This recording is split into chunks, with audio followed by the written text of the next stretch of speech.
The first thing I'm gonna talk about is that the pre-sale tickets for Wicked is the second highest behind Deadpool and Wolverine, which I'm not surprised by this. Like I'm excited for this movie, even though I'm not the biggest Wizard of Oz person. And I thought the trailers have been really good personally. And from what I heard, the Broadway play this movie is based off is extremely popular. So I think this movie is gonna make a lot of money, honestly. And the Wizard of Oz franchise is a popular franchise. And like I said, the Broadway play this is based off, from what I heard, was extremely very big and popular. So I think a lot of people are going to see this movie. So I'm not surprised that the pre-sale tickets are really high for Wicked. Like I said, I'm personally excited for it. Maybe it'll make me a Wizard of Oz fan, but I'm definitely not surprised by the pre-sale tickets being really high for Wicked. Like this is a movie I think a lot of people will go out and see opening weekend. The next topic I'm going to talk about is so DC announced a new animated movie's coming called the Thematic Duo with Jason Todd and Dick Grayson, a movie centered around those two characters. And apparently it's gonna be some like unique animation style. Like it's not gonna be usual animation you've seen in other movies. So I think that's really interesting that they're gonna do like a unique animation style for this movie. But I'm just excited by the idea of just doing a Dick Grayson and Jason Todd movie of those two, a movie about those two characters. I would prefer if it was live action, but I'm just excited to see you can do a team up movie between these two characters because to me, Dick Grayson, there hasn't been a good live action adaptation of Dick Grayson yet. No offense to Chris O'Donnell, I think he was fine in Batman Forever. I couldn't stand his character in Batman and Robin. I just felt like in those movies, I don't really think that was a great interpretation of Dick Grayson. And I think he was just a little. One of the things for me was that he was a little too old to play Dick Grayson. Like, and I didn't really like. To me, Dick Grayson is one of the best characters, and I love him. To me, he's one of my favorite sidekicks, and I love his whole arc when he becomes Nightwing, where he's trying to like banish off from Batman and be his own person. And I love Jason Todd. I love the Jason Todd character too because I think Jason Todd was a great example in the comics where he was the opposite of Dick Grayson. And I think this is where it could get really interesting doing a movie about these two because you have Dick Grayson who was the good son. There wasn't a Robin. You know, Jason Todd who came in as a second Robin, a replacement, and he grew up on the streets and more of a darker past, and he's more of a darker character. And I think doing a movie about these two characters could create some really compelling, interesting character and story there because you really have two characters that are opposite. With Dick Grayson being the good son, the one that followed the Batman's orders, the first Robin, and Jason Todd, who was the replacement Robin and has a bit of a rough backstory and a more darker character. So seeing like idea of these two, maybe with these two characters again, I think could be just fantastic. And Jason Todd has never been done in live action when it comes to the film side. I know his character was in Titans, which I love that version in the Titans show. But I'm gonna say it just as a Wyman fan that we'll get like maybe a great interpretations of Wyman because we also have Damon Wayne coming in the Batman Brave and Bold movie, which I'm excited for that.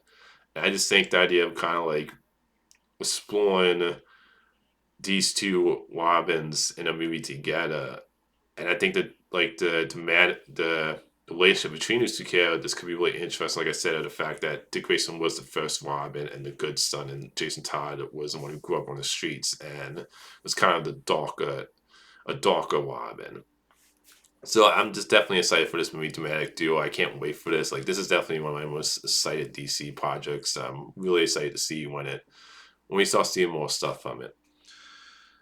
The next thing I'm gonna talk about is that Scream 7 is coming out in 2026. It sucks you gotta wait. Like it sucks I have to wait this long, and I'm really excited with Scream 7 with the fact you're bringing back Nev Campbell. I know Courtney Cox has confirmed to be coming back, and when it sounds like it's gonna focus around Nev Campbell, Cindy Carter's family. I'm also excited by the fact that it sounds like it's not gonna take place in Woodsboro. You can have it take place somewhere else. And I know there's rumors that the actor who played the detective character from Scream 3 is going to be back for this one. That hasn't been confirmed. There's been reports and rumors, but nothing's been officially announced whether he's coming back or not. But as someone who was kind of like a little worried going into Scream 7 with everything that happened with the two actresses not coming back from Scream 5 and 6, because I really did love those two characters and those new characters, that, oh man, I am excited for Scream 7 again. It sucks that I have to wait this long, but if the movie ends up being really good to great, then that's all I care about at the end of the day. As someone who loves the original trilogy, loves Scream 5 and 6, Scream 4 being the weakest for me personally, because I just think it's like the forgettable one. But I'm definitely excited for this, and even though it sucks to have to wait this long until 2026, I'm, like I'd rather put out a good movie than watch it out. So if they have to take the time and it ends up being a good movie, then like I said, that's all I care about. So I'm definitely looking forward to Scream 7 in 2026. The next thing is the Thunderbolts trailer that came out. The first trailer I thought this trailer was great. Like, I'm really excited for Thunderbolts based on the fact that you have a team of characters. And yeah, I know some people will compare it to Suicide Squad. That idea of putting a group of anti-heroes or villains together. And I can totally understand that. But to me, I don't like that. Doesn't really bother me. I'm like there's characters involved with DC. You can see are similar at times, but at the end of the day, all I care about is like, do you have a good to great movie? Does it end up being a fun, great movie? And I'm excited for this just based on the fact that of most of these characters. And I thought this trailer was really good. Like, I love the fact that it shows in the trailer they're all being sent to this place, but it doesn't look like they start out as a team. I think the idea of just bringing these different personalities together, I think, could be really interesting. Like, and I do hope with this movie that they give Ghost and Taskmaster more to do, because they're the two characters to me that I felt like was underutilized.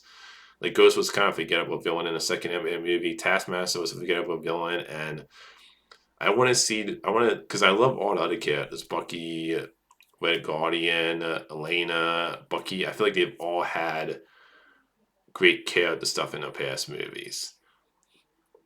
But Taskmaster and Ghost are the two characters to me that I hope we get a little bit more into depth with, because they just were underutilized. And when it comes to Taskmaster, like, I had no problem with them changing the genre of that character or changing the Power Boys around. I just think the actress was given nothing to do in Black Widow. As much as I really enjoy that movie more than other people, Taskmaster was wasted in that movie. So I'm hoping the character gets more to do. And when it comes to the costume of Taskmaster in this, like, I think it looks good. Like, I don't have a problem with the look of it. Like, it doesn't look somewhat like it doesn't look like the comics too much, but it works for me within the context of the trailer I'm seeing. And it looks like Bucky is hunting them down at one point, but then you see a shot where you see he's with the team later on. So I'm going to guess that he's hunting them down at the beginning, and then he joins the team, I'm assuming, at some point. So, it's great to see the chick from Seinfeld again. Like, I really loved her character in her past appearances. So I'm curious to see how she plays into it. So, it definitely, for me, I thought this was a great first trailer, and I'm really excited for Thunderbolts personally. The next thing is that James Gunn gave an update on Supergirl. They're going to start filming Supergirl in January, which I'm really excited for this movie. I'm not too familiar with the actress they chose to play Supergirl. Like, I know she was in the House of Dragon Game of Thrones prequel show, but I'm not too familiar with her. But from what I heard, they're based this on a very specific Supergirl comics, which a lot of people have said is really good. And I trust James Gunn. And I think this makes sense that this would be the next movie, because I'm going to guess that she's going to appear in Superman, maybe in a cameo or something, which will like kind of set up for Supergirl, her own movie. And it makes sense to me too, because you're having a Superman movie come out that's going to really start the DC universe when it comes to the film side. So, and this is great to hear that they're going to start filming this movie. Like, they have a set date. So I can't wait to see and hear more stuff about the Supergirl movie. The next thing is that Godzilla Minus One is being released back in the theaters with some extra footage, which is great to hear. Like, I love Godzilla Minus One. It was, to me, my favorite Godzilla movie, the best one when it comes to the ones I've seen. And, to me, I think it's a great chance for it. If you haven't seen Godzilla Minus One, go check it out in the theaters when it comes back. When it comes back out again, because to me, best Godzilla movie and one of the best movies of the year that it came out. And the next topic is the Wild Robot 2 is in development, which is great to hear. I know this movie's made 197, something like that, and its budget was below 100. So it seems like it's having good legs at the box office, and this was just a great movie. Like I definitely want to see a sequel and see these characters again. And if you haven't checked out Wild Robot, go check it out. Fantastic movie. But I'm glad to hear that a sequel is in development, and it's still done well enough that I can definitely see why they're doing a sequel based on a critical acclaim, and it's done good. It's done good at the box office. So I cannot wait for a sequel.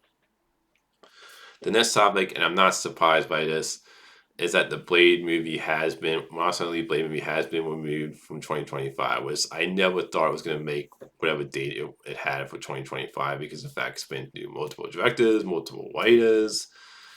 And this is a movie that just has been through, like, production wise, a mess when it comes to like getting script right, getting the right director. I am glad that even though it doesn't have a date right now, I am glad that Marvel's in a stage right now where they're trying to get back to quality and they're not just going to put out a movie if they don't feel like they have a really good script.